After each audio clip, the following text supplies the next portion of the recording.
Hey guys, and welcome to episode 16. Today I'm very excited. I'm going to be talking about my good friend, writer, artist, Toby Cypress. In particular, excuse me, damn cough that will not die. I am going to be talking about his graphic novel, Rod Racer, which he both wrote and drew. Now, a quick history, excuse me.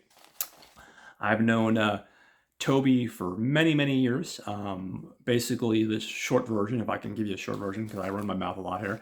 I met Toby through his cousin Noel. Noel was a good friend and still is a good friend I've known for many, many years. We ran track in high school, and with him and another bunch of good friends, we also played Dungeons and Dragons many times on the weekends. And one of these times we were introduced to Noel's cousin Toby. I think it was like my senior year, maybe the summertime, and instantly felt a connection as a friend. And before you know it, he took over as a dungeon master for Dungeons and Dragons. And I'll tell you something, guys. In order to be a dungeon master, especially a good dungeon master, or DM as they call them, you have to have a lot of patience. Because unlike a lot of games, or especially video games, you go from point A to point B, and pretty much that's it. As a dungeon master, you have your story, so you have to be a great storyteller, but you also have to be able to roll with the punches, because you're going to get smart Alex like me that are going to be like, oh, this is the main story, I get it, but like, can I go over here and try to pickpocket this character because I'm playing the role of a thief? Or can't we go do this? Or can't we go do that? And now, mind you, I wasn't the only one that was doing this, but you have a lot more to contend with. It's just not, it's not a very linear way of playing a game. Like I said, whereas a video game, you go from level 1 to level 2 to level 3, whatever. It's a little bit different. So me and Toby stayed in touch, and we became fast friends. The following year, a lot of our friends ended up going away to college. I ended up going to the local community college, and Toby ended up living in the area as well, and getting a job. And we became, like I said, we became really good buddies. We were really connected. I went to my first New York Comic Con, I want to say in '94 with him, which was a really amazing experience. And then a couple years later, excuse me, Toby ended up going to the Joe Kubert School of Cartooning in New Jersey. And not only did he go, guys, he graduated top of his class. So this guy's got some real talent. And I know, when you're promoting your friends, you always want to say they have talent. And I'm very lucky, because genuinely my friends are not only talented, but they have amazing talent. And Toby is both a master storyteller and a master artist, and I genuinely mean that. The guy's got ridiculous amounts of talent. So that's my history with Toby. Actually, I want to mention one other thing before I get into his resume a little more. So here's to give you a little more background. So we stayed in touch throughout the years, and he's always been a good friend, like I said. In 2010, my absolute best friend, he was like a brother, unfortunately, passed. And needless to say, he was young. He was 34 years old. I think it hit everybody. It impacted everybody that knew him. He was just one of those people. But he was my absolute best friend, and it like devastated my world. And I was in a really dark place for a while because of it, and Toby, at that point, had just gotten around to working on. He'd been working on it for a couple of years. The title we're talking about today, Rod Racer, and he self-published it initially on its first run. And like I said, he wrote and drew it, and he made the premiere at the New York Comic Con that year in October. And he was kind enough to invite me and be his special guest. And I'll just tell you guys. Like I said, I was not in a good place. I was down in the dumps, and this meant the world to me. I hadn't seen him in a little while, and it was great to catch up, and it was great to celebrate this magical moment for him and to be part of it, it was just really awesome. Um, so it meant a lot, and it still does. And then, flash forward another 3 or 4 years later, he publishes an art book, and it's amazing. And he asked me if I wanted to do the interview part in the back, because he wanted to have a little interview part. And he knows I've been dabbling with writing for quite a while. I had started a little Facebook page. Actually still on Facebook. It's called The Art Nation. I just haven't updated in a gazillion years because I like this format a little better. So I've just kind of taken to the YouTube channel. So he also invited me to do that, and that's a great little book that showcases some of his amazing art. So right now I'm going to go and pull up some of these titles here from the side that I have. I didn't dig up everything I have in the comic book collection from his, but these are a couple of titles that I'll mention. Excuse me, guys. Really sorry about this. It's killing me today. This is Blue Estate. It's a Vertigo title, if I remember correctly. It's a great little noir title. He worked on that. He worked on a Nightwing one-shot title called Bloodborne. He worked on Star Trek Deep Space Nine. That was a 4-part limited series, and here are 2 of the issues. And then he also did some stuff for Marvel with Strange Tales. Now these are just a handful of the titles. He also worked on the Gravediggers Union, Killing Girl, Predator, Homeworld, White Suits, the Omega Man, Retcon, the Tourist. Excuse me. I'm going to just get some water here, guys, before I die over here. And then on top of that, he's also currently working on another title that he's doing the artwork and drawing as well, called Kursk. And if you check out his Patreon page, you can get exclusive updates on that, including artwork and also more of his artwork and news on what's going on in his career. So that's a little bit about my buddy and what a great guy he is. And right now I'm going to show you a little bit of the artwork here. Just bear with me. This is a little bit of the style and stuff. Let's see if I can get you some other shots here too. And then I'll even we have a couple color shots here too. Like this one right here. The guy is ridiculously talented, guys. So I definitely recommend his stuff. Definitely check it out. Nothing but positive things. So right now I figured I'd get into the actual review. I'm going to break it down for you. And I figured I'd start... I just can't get rid of this today. It's killing me. I could break down the script like I normally do. I'm going to get into the prologue here. I'm going to read this for you. We go, in a crowded futuristic city controlled by gangsters, Thunder Alley Rally is the biggest event of a generation. The city's greatest racers battle across the concrete jungle through the chasms of neon city streets for fame, glory, sacrifice. But one racer is racing for more. Rod Racer races for revenge. While the city's deadliest killers chase him, greatness has a price. So it's got a cool little prologue. Gotta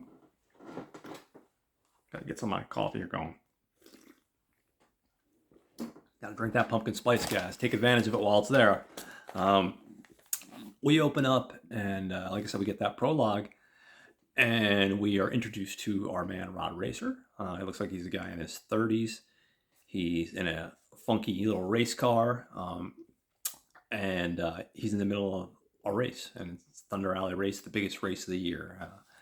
And from there, we flash back to 1 week earlier, and we see Rod at his garage, and there's a hot rod on the lift, and it's not looking too good. Meanwhile, we see this squirrely-looking, menacing character who we are introduced to as Sid, and Sid from the local mob, the Yakuzuzu clan. And he says, "I guess you won't be paying us back anytime soon," as he's looking at the crushed car. Rod tells him, "Hey, scram. Guns don't scare me, buddy." and to take your henchman with you. And we're introduced to his henchman. Um, Sid tells his associate to kill him. That guy's got like a mask. He's really menacing his associate. Um, he says, "You can kill this guy. Just shoot him and end him now." Uh, just as he's about to do that, from the corner we see a girl, probably in her 20s. We are introduced to her later as Susie. She's Rod's girlfriend. She pulls out a gun and tells him to get out. They'll get their money next week when Rod wins the big race. Sid reminds him, accidents happen. Remember what happened to Blakey. Rod has a flashback, and we see Blakey hitting a wall at 200 miles. We cut back to Rod racing at the big race officially. And he's talking about how officially Blakey's death was due to his nitro mistiming. Ignited, and it sent him into a turn out of control. That's the official story, but I never bought that. Blakey was too good to get sloppy. And he said Blakey's car was sabotaged with a nitro bomb by Sid Vicious, which is something he's known something he's known for. I can make my words today, I promise, guys. So next we cut back to the garage. We do a lot of cutting back and forth in the story. It serves the story really well. But just to let you know, 1 week earlier, and Susie comments, even if they win the big race, Sid's going to come for him. He's relentless. He's never going to give up, essentially. Rod says they're going to build another car. They have to. Then they're going to win the race. And then they're just going to get out of town, and that's going to be their solution. And then Rod says a few years ago, Sid sponsored him with money to keep the garage open. You make the deal with the devil, so to speak. And unfortunately, he's just been on a losing streak lately. And apparently, according to Sid, he's worth more dead than alive. So next, we cut back to our race, and we see Rod racing through this huge, sprawling city. And it's really cool, guys, because the way it's portrayed, it's kind of like this city that looks like it's something from the 30s and a lot of the vehicles and stuff like that, but it also looks futuristic. It's hard to really put into words the magic that Toby created, but it reminds me of like almost like if you've ever seen Fritz Lang's Metropolis, like this modern city, but like you have these cool old hot rods and stuff, and it's got like this whole noir vibe. So if you like the noir stuff, you'll like that. And if you're like me, I love anything to do with cars and like movies that deal with cars or even comic books. I love racing games, so it's got a lot of cool elements to it. Anyway, side note there. So we see him back on racing through the city, and we're introduced officially to the character that we saw before in the garage that tried to kill him, the one with the mask, and that is the Dragon. He is the assassin for Sid, and we see the Dragon trying to kill Rod. He keeps on ramming into him and shouting at him, and they go through a turn, and they both kind of their cars get damaged a little bit, and they get misturned. Just bear with me for 1 second. Rod briefly tells the story of how Dragon used to go by the name Kazi Hinamato, and she was a great racer who lived for racing. And one time she got sloppy, and as she was approaching her 13th win in a row, her nitro tank blew, unfortunately, and severely crippled her. She was put in a scenario where she was never going to be able to race again. But luckily, the Yakuza came through, or maybe not so luckily, they came through, and they funded her for bionic twitch reflexes. Think Bionic Man, guys, essentially. And that gave her the ability to race again. The downside of that is now she owes her life to the Yakuza and Sid.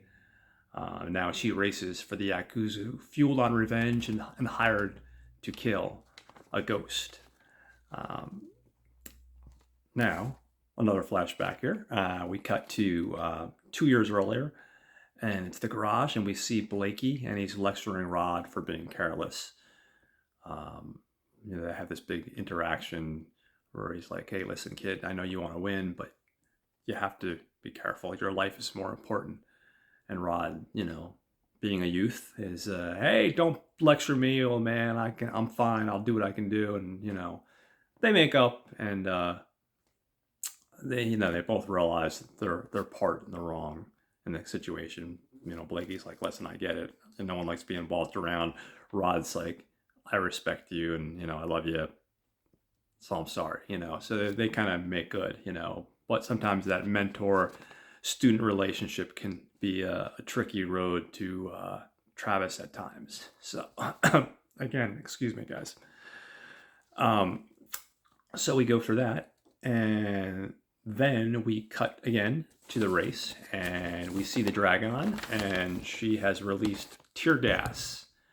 And of course, because the Dragon has this face mask, she's completely safe, but it's pretty much really affecting Rod. So Rod takes off his mask because he can't breathe, and luckily he's able to kind of put a little bit of distance between him and Dragon.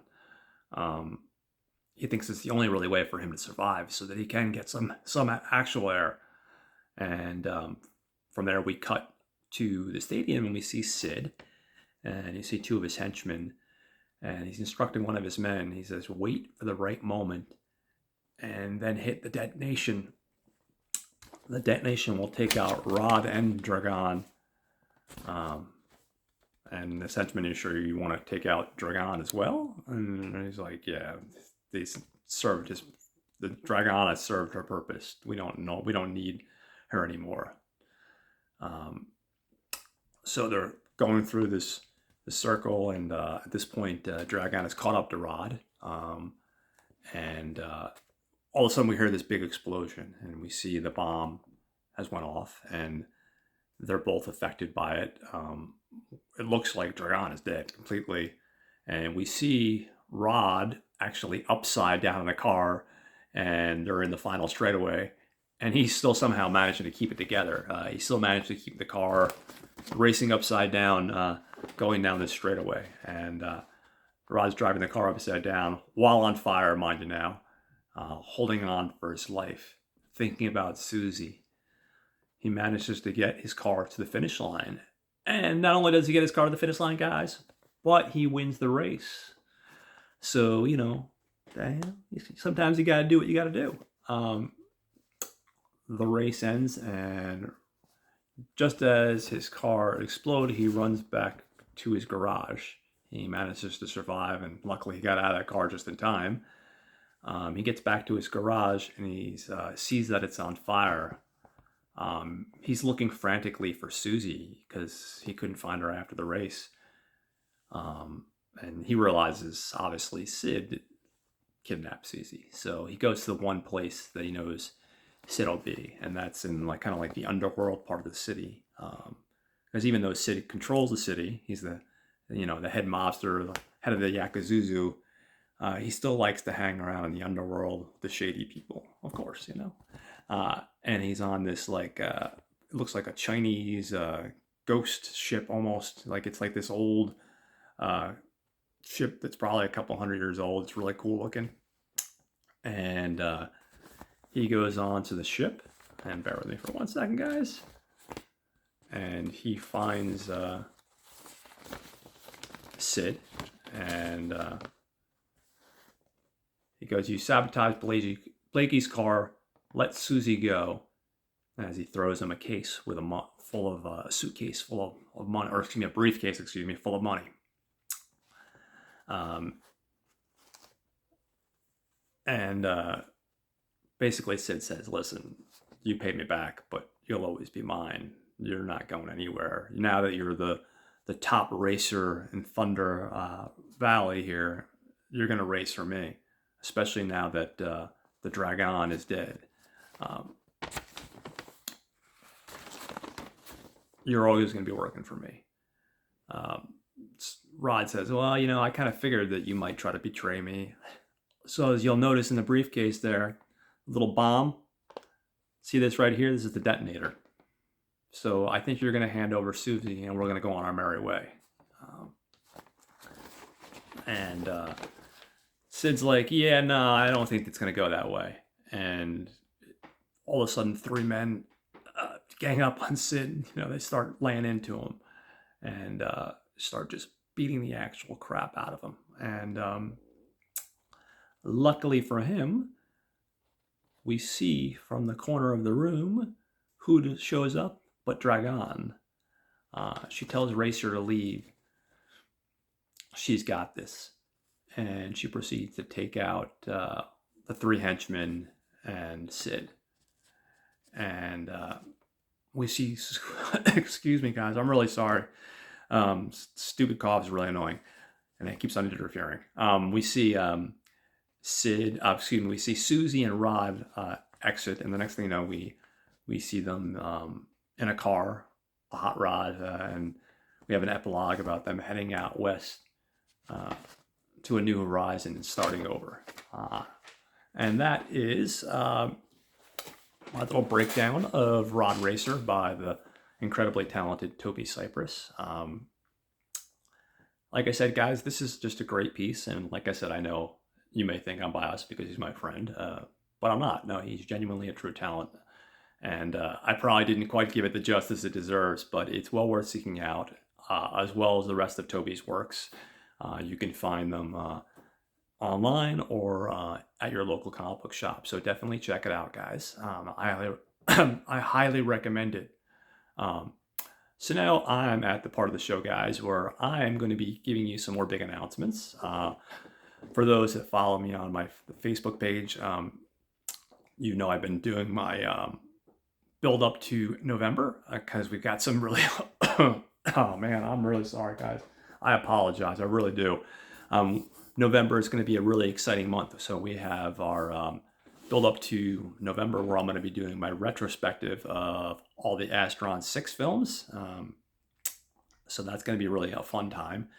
And then on top of that, we're also going to be have a couple other little surprises. One of the surprises I'm going to reveal right now. I did mention it on my Facebook page as well yesterday. In November, early November, I'm going to be interviewing the incredibly talented artist and actor, excuse me. Well, I guess technically if you're an actor, you're an artist. Diane Franklin. Diane Franklin is just incredible. And I'm sure most of you guys probably know her from The Last American Virgin, Better Off Dead, Bill and Ted's Excellent Adventure, Amityville 2, The Possession. Those are some just a handful of the things she's been in. She's been in so many great titles, and I'm really excited. We're going to be doing a little Zoom interview in early November, so I'm really looking forward to that. If you guys have any questions that you might want for me to ask her, let me know. You can email me at John Horgan, JOHNHORGAN 719, that's all together, at gmail.com.